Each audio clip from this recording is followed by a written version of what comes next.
안녕하세요. 방콕에서 부동산 에이전시 운영 중인 공화재입니다. 자, 오늘은 공지사항부터 얘기를 하고 시작을 하겠습니다.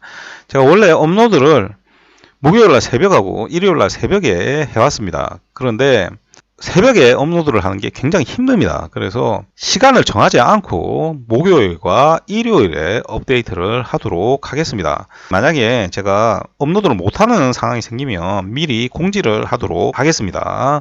그리고 오늘은 원래 제가 찍어왔던 영상들이 있어서 그거를 편집을 해서 올리려고 했는데 제가 늙었는지 한 번도 아프지 않은 허리가 아픕니다. 제가 책상에 앉아서 편집을 장시간 하는 게 힘들 것 같아서 오늘 그냥 라이브 클립으로 하나 만들어서 올리도록 하겠습니다. 대신에 내용은 콘도 구경하는 영상보다 훨씬 더 여러분들한테 도움이 되는 내용으로 보내드리도록 하겠습니다. 자, 오늘 내용은 뭐냐면 요 콘도 지금 아이데오 수쿰빗 라마4 제가 8월 7일부터 판매를 시작한다고 했죠. 이 판매를 하는 내용이라든지 그 다음에 안 한다고 제가 거래를 안 하다가 다시 안 한다고 거래를 하는 내용들은 제 블로그에 다 나와 있습니다. 그래서 이것까지 설명하면 너무 길기 때문에 여러분들 블로그를 참고해 주시길 부탁을 드리겠습니다. 다시 돌아와서 자, 오늘은 요 아이데오 수쿰빗 라마4 로케이션 그리고 장단점 그리고 가격에 대해서 이야기를 해 드리도록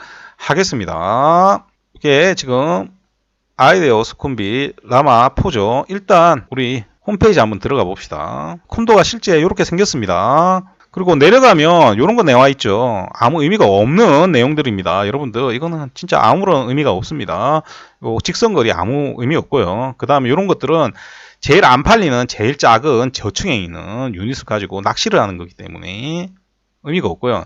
이런 것들은 그 유닛마다 적용되는 게 다 다릅니다. 외국인 커터와 태국인 커터가 달리 적용되는 경우도 있기 때문에 이런 것들은 다 확인을 해야 되는 거기 때문에 이런 건 보고 접근하면 안 됩니다. 그리고 바로 레지스트리가 나옵니다. 이 레지스트리 등록하지 말라고 그 이유에 대해서 설명을 막 드렸습니다만 요거 해봐야 자료 얼마나 받는다고 이런 거 바로 올리는 경우 있습니다. 맨날 광고 메일 올 텐데 어쨌든 간에 그것도 블로그에 다 나와 있습니다. 그거 참고해 주시길 부탁을 드리겠고요. 중요한 건 요거 디테일이죠. 요거 보시면 이제 32층이고 세대수고 주차장 숫자입니다. 주차장 보면 왜 이렇게 작냐 할 수 있지만 이 콘도가 지금 역세권 콘도지 않습니까? 그럼 전부 다 운전을 하지 않습니다. 전부 다 차가 있지 않아요.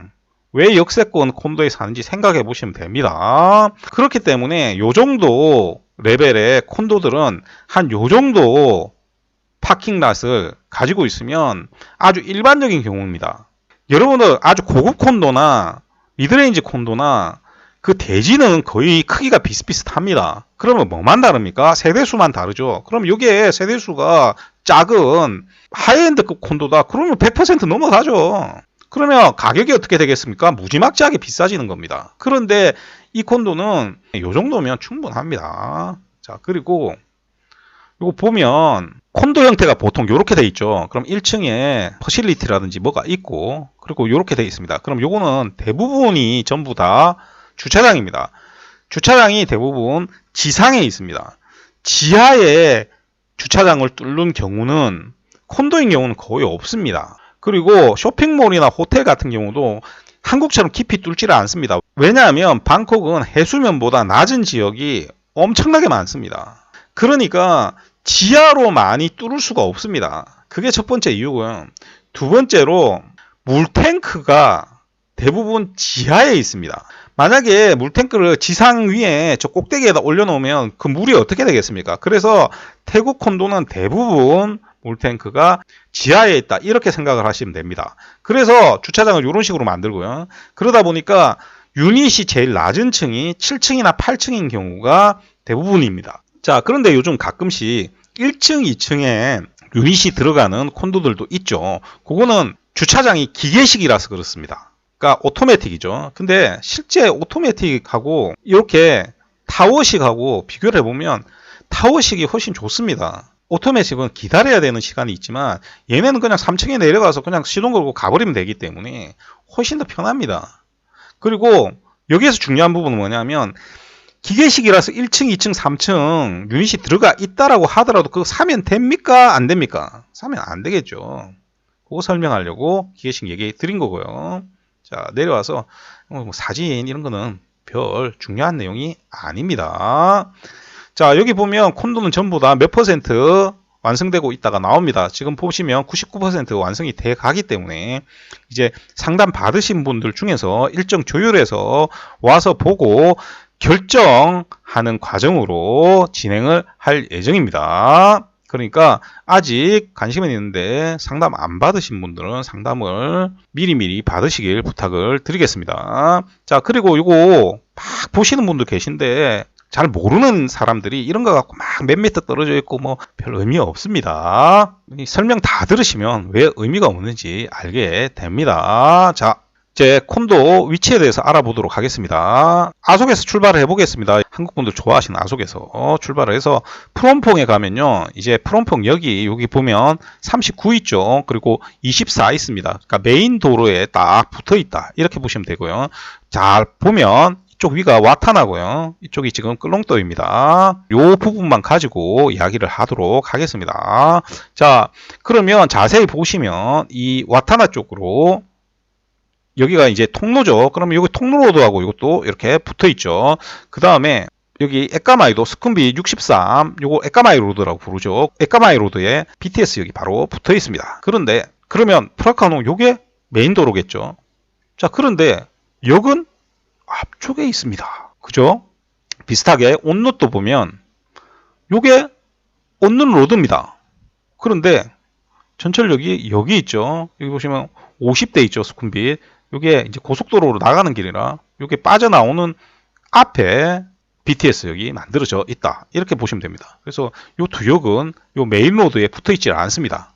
요거까지 설명하려면 무직입니다. 옛날에 설명해 나온 영상이 있습니다. 찾아보시길 부탁을 드리겠고요. 그러다 보니까 여기 보시면 메인 로드 앞이 이렇게 시장같이 형성이 되어 있습니다. 이게 형태가 온룻이든 우돔숙이든 다 비슷비슷하게 생겼습니다. 온룻도 보면 여기 시장 있고 이렇게 비슷비슷하게 생겼습니다. 그러다 보니까 옛날 이제 식당 같은 것들도 이 안쪽으로 들어가야 됩니다. 그리고 여기도 마찬가지로 이 안쪽으로 들어가야 뭐가 많습니다. 자, 그러면 요 앞은 뭐 딱히 뭐가 예전에 없었겠죠. 그래서 실제로 여기 잘 보시면 뭐가 없습니다. 여기 지금 보면 썸머힐이라고 이제 조그마한 쇼핑몰 하나 있고 이것도 새 건물입니다. 그리고 프라카농하고 에까나역이 거리가 굉장히 짧죠. 그러다 보니까 요 사이에 강하게 개발 압력을 받게 됩니다. 그러다 보니 이 지역이 조금씩 바뀌고는 있습니다. 그리고 이쪽에 뭐 카페도 많이 생기고 식당도 생기고 그러면서 많이 바뀌고 있습니다만 여전히 보면 아직도 변해가는 중이다. 이렇게 볼 수가 있을 겁니다. 자, 그런데 항상 말씀드리지만 이렇게 3거리, 4거리가 있으면 어느 블록에 있는가가 굉장히 중요하다고 여러분들한테 얘기를 드렸습니다. 이거는 제가 빨랑까오 얘기할 때도 얘기를 드린 적 있습니다.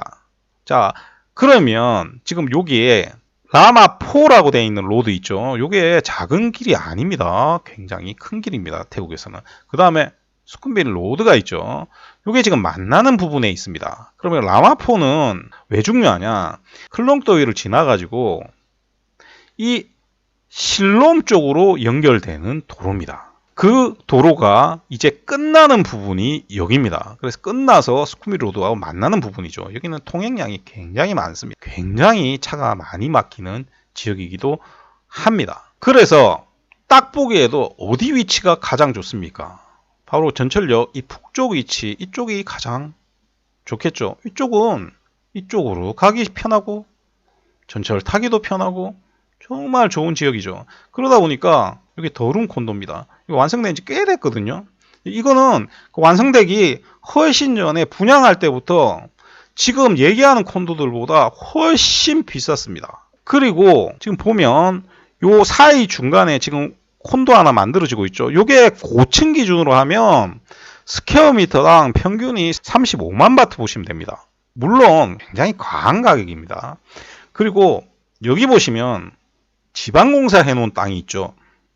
지금 여기 복권 판매점 돼 있는 데가 이게 옛날에 모델하우스였습니다. 근데 이게 중국계 자본으로 분양을 했다가 팬데믹 맞고 좌초된 겁니다. 그러니까 외부 자금이 들어와서 큰 건설사가 하는 게 아니라 개별 프로젝트 하는 거는 되도록이면 피하셔야 됩니다. 그런 것들이 이렇게 좌초되는 경우가 굉장히 많습니다. 근데 당시에 이거 제가 팔지를 않았습니다만 요거 판 한국 사람들 꽤 있었습니다. 이게 스퀘어미터당 가격이 고층 기준으로 제곱미터당 30만 바 됐습니다. 굉장히 비싼 가격이죠. 자, 그러니까 지금 현재 여기 20만 바트도 안 하는 이 지역 가격은 굉장히 가격이 낮은 편인 겁니다. 그러니까 요 지역에 제대로 된 가격에 콘도를 살 수 있으면 어느 정도 괜찮습니다. 역도 가깝고 그리고 안쪽보다 가격은 싸지만 그렇다 하더라도 이쪽 지역에 또 임대료 가격들이 있지 않습니까? 그러면 그 임대료 가격에 영향을 받기 때문에 임대료도 꽤 괜찮게 나올 가능성이 있는 거죠. 그래서 위치적으로 이 지역이 나쁘지 않습니다. 여기 보시면 어느 정도 공간이 있죠. 그렇기 때문에 이쪽에 콘도가 지어지게 되는 거고요. 이쪽 지역이 원래 땅가격이 쌌기 때문에 지금 제공되는 가격도 가격이 저렴한 겁니다. 앞으로는 이 정도 가격으로 나오기가 힘들게 되겠죠. 그래서 지금 현재 완성되고 있는 콘도들이 어떤 거냐면 여기 보면 나이프리지 스페이스 수쿰빌 라마4 있죠. 요거는 오리진 겁니다. 근데 요거는 왜 안 파냐? 여러분들 자세히 보시면 복층이죠. 이게 전부 복층입니다. 한국 분들은 복층은 아주 고급 폰도 아니면 사는 경우가 거의 없기 때문에 그래서 판매를 아예 접은 거고요. 그 다음에 여기 보면 아스파이어 수쿰빌 라마4라고 제가 모델하우스 찍어서 올린 것도 있습니다. 요게 제가 적극적으로 판매를 안 한 이유가 있습니다. 지금 보면 너무 안쪽에다 지어지고 있죠. 이거 역세권 콘도라 보기에는 너무나 먼 거리입니다. 오히려 이거 잘못하면 여기 아무 관계없는 이쪽 콘도들하고 같은 취급을 받을 확률이 높습니다. AP 콘도 중에서 가장 낮은 미드레인지급 레벨이다 보니까 면적들도 굉장히 작습니다. 그러다 보니까 외국인들한테는 많이 팔리겠죠. 무분별하게 투자를 하고 있기 때문에 제가 그래서 외국인 콘도 다 나간다고 해서 무조건 좋은 거 아니다라고 얘기를 드렸습니다. 그렇기 때문에 어쨌든 간에 이 콘도는 위치적으로 다른 콘도에 비하면 비교 우위가 없습니다. 레벨도 낮을 뿐더러. 자, 그러면 이 두 콘도를 비교를 해서 어느 쪽이 전철역에 가깝냐라고 우리가 판단을 하면 실제 가서 육안으로 보면 이 콘도가 훨씬 가깝습니다. 근데 이렇게 자로된 듯한 거리는 의미가 없다라고 말씀드렸죠. 왜 그러냐? 이게 좁은 도로가 아니다라고 했지 않습니까? 근데 이 콘도는 이쪽으로 가도 되고요. 이쪽으로 가도 되고 이렇게 가도 됩니다. 바로 갈 수 있죠. 근데 여기는 가려고 하면 여기서 건널목을 건너가야 됩니다. 그죠? 다만 이 콘도가 이쪽으로 접근하는 건 더 좋을 수가 있습니다. 하지만 출퇴근을 전문적으로 한다라고 하면 전철을 훨씬 많이 이용하는 사람들한테는 이 콘도가 이 콘도보다는 더 좋습니다. 그리고 이 콘도가 면적당 가격이 조금 더 비쌉니다. 그리고 복층이기 때문에 더 비싸겠죠. 그러면 임대료도 더 비쌀 수밖에 없습니다. 그래서 이 콘도가 가격만 크게 나쁘지 않다면 괜찮은 콘도가 될 수가 있겠죠. 자, 문제는 단점들입니다. 이 지역이 뭐가 없습니다. 당장 세븐일레븐만 하나 검색해봐도 오, 길 건너에 하나 있네. 여기 건널목도 있고 건널목이 있어도 여러분 신호등이 없습니다. 어쨌든 간에 뭐 건널 수 있다라고 하더라도 여기는 만약에 술 드시는 분이 있으면 주유소 안에 있는 세븐일레븐에서는 제 기억으로는 주류를 판매하고 있지 않습니다. 이 주변이 식당도 별로 없습니다. 그러니까 뭐가 없는 지역이다. 이게 문제인 거죠. 뭘 하려고 하면 역 주변으로 가거나 이까지 나가야 되는 불편함이 생기는 겁니다. 그렇다고 해서 이 역 주변에 뭐가 많냐 하면 그렇지도 않습니다. 이 썸머힐은 여러분들 생각하시는 엠쿼티나 그런 쇼핑몰도 아니고요. 게이트웨이 수준에서도 한참 못 미치는 뭐가 가보면 제대로 갖추어져 있는 쇼핑몰이 아닙니다. 그렇기 때문에 단점은 뭐냐면 이 위치 주변으로만 한정을 하면 상업적으로 아주 발전된 지역이 아니기 때문에 뭔가를 하려고 하면 이쪽으로 나가거나 아니면 아예 에까마이 쪽으로 움직여야지만 이렇게 식당도 나오고 카페도 나오고 한다. 이 부분이 큰 단점이라고 볼 수가 있겠습니다. 두 번째 단점은 뭐냐 하면 지금 이제 화면에도 나오는데 요 앞에 보면 퍼실리티가 아니죠. 최근 안 한다 콘도들이 대부분 이렇게 1층에다가 리테일을 만들어 놓습니다. 그 대표적인 경우가 그 빨랑까오에 보면 애쉬톤, 빨랑까오 아속이 있지 않습니까? 거기 보시면 1층에 스타벅스 지금 들어가 있죠. 물론 들어가는데도 한참 걸렸지만 어쨌든 간에 제가 이 리테일이 1층에 있는 걸 그다지 좋아하지는 않습니다. 왜냐하면 외부에 있는 사람들이 이 콘도 있는 입구를 계속 들락날락 거리기 때문에 저는 그렇게 좋아하는 편이 아닙니다. 그리고 좋은 것도 아니고요. 다만 이쪽 지역이 뭐가 없다라고 했지 않습니까? 그렇기 때문에 여기 지금 추진하고 있는 게 식당들이더라고요. 식당 같은 것들이 들어오면 한국처럼 앉아서 막 소주 마시고 그러는 식당들은 아니거든요. 그러면 생활하는 데는 조금 불편함이 감소할 수는 있습니다. 그리고 이 풀 영상을 보시면 리테일이 있는 지역과 콘도로 들어가는 길 쪽에 보면 어느 정도 차단되어 있는, 분리되어 있는 부분이 있기 때문에 그런 부분은 다행이라고 생각을 합니다. 그리고 결정적으로 다행인 건 이 콘도가 카드를 쓰지 않고 100% 페이스 스캔으로 출입이 되기 때문에 외부인이 콘도로 들어올 확률은 거의 없다. 이렇게 보시면 되겠습니다. 자, 그리고 마지막 가격적인 부분이죠. 자, 여기까지 다 안 듣고 영상 길다고 보고 괜찮다라고 하니까 내가 태국 방문하니까 가서 보고 한번 살까 말까 해봐야 되겠다. 그러시는 분은 계실 겁니다. 그러시는 분은 그렇게 해갖고 사시면 됩니다.